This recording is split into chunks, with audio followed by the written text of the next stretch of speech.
Good morning. Today we're going to go over table echo of the on-site guide, which is conduit factors and cable factors. Take a piece of conduit. Take our worst piece of conduit for pulling cables through. If we're pulling cables through and we haven't got enough room, what's going to happen is we're going to cause scorching and friction, heating of the basic insulation, which will soften it and possibly strip it when it goes around corners. We've previously made up this piece of 25mm conduit with the number of 2.5s which is specified in the regs, and that's what it looks like. So how many cables can we get through a 25mm piece of conduit? It depends on the length of the conduit, it depends on the number of bends in the conduit. The whole of that run may well not be in conduit. But what's the worst piece of conduit we might encounter? So in between conduit boxes, the places where we've got our worst bends might be an offset followed by a bend. That's what I'm going to draw for you now. And we're going to call that length, the worst of our lengths, 3 meters.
So 3 times 6.5s, 3 times 2.5s, and 3 times 1.5s. We've got 1, 2, 3 bends, but we're going to count the 90 degree as a bend only. So if it's 90 degrees, that's 1 bend. And 2 times 30 to 45, we're going to count that as 1 bend as well.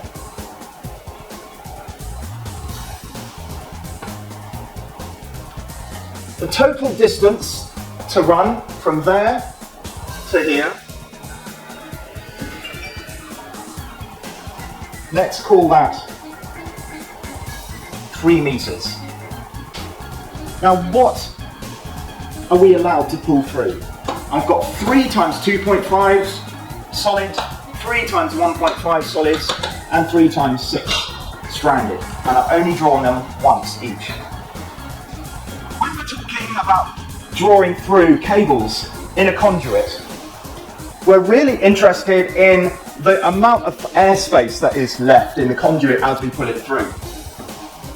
The difference between this and grouping calculations for IZ, which we did in our cable selection part of the design, is that when we're grouping cables, we only count the loaded cables. We don't count the CPCs, which have no electricity passing through them to warm them up. Cable factors, as opposed to correction factors, grouping, cable factors and conduit factors is what we're talking about today. Just purely taking into account the logistical, physical constraints of pulling that cable through that conduit. That takes into account every conductor, whether it's loaded or not. So if we have a line, neutral, and a CPC, we count that as 3 cables. And that's what we're doing here. So we're saying that we're pulling through 3 of the blue. There's me blue. We're pulling 3 of the white through, and we're pulling 3 of the green through. And it's 25mm conduit. I repeat, I've only drawn them once, but actually we're pulling through 3 of each. Where we go to is in the on-site guide. We go on the on-site guide in Table Echo, or Appendix Echo, and we look for the appendix that has cable factors for use in conduit, conduit factors for runs incorporating bends and long straight runs. Page 164, and it's Table Echo 4. And there we read that the conduit diameter, for conduit diameter and a length of run of 3 meters, we have 25, we have a conduit factor of 422 if we look at 2 bends. 2 bends and 3 meters long. If we look at 2.5 meters long, that number goes up to 442. And for 2 meters, if we do 2 meters long run, we're looking at 463 as our conduit factor in this table, table E4. So let's, for 3 meters, we've got 2 bends and it's 422. And for 2 meters, the conduit factor goes up.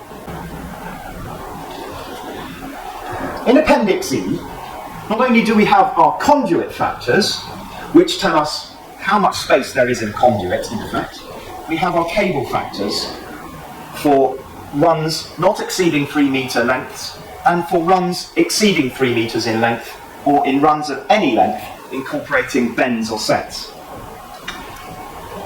The run I've drawn has the equivalent of 2 45s making up 1 bend here, and a 90-degree making up 1 bend there. 2 bends, and it's 3 meters long first. So the single core thermoplastic PVC insulated cable in straight runs of conduit exceeding 3 meters of length, or in runs of any length incorporating bends or sets, is the table we use. And we have the type of conductor, solid or stranded.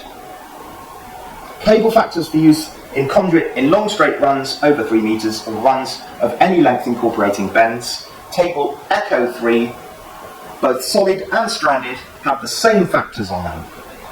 And for a 6mm, each 6mm has a cable factor of 58. So I'm going to write that down in red, because if each cable has a cable factor of 58, and we've got 3 of those cables, the sum we need to do is 3 times 58, which is 174.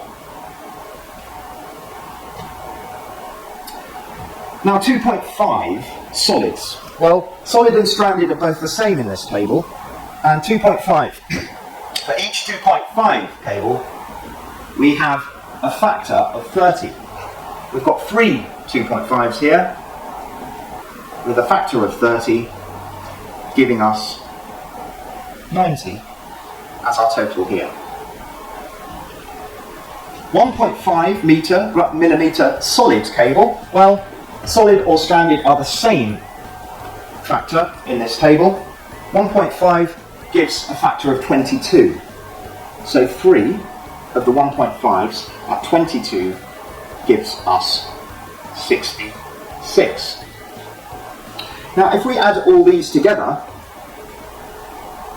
264 plus 66, we have a total cable factor of 330, and that is indeed going to fit in both these scenarios.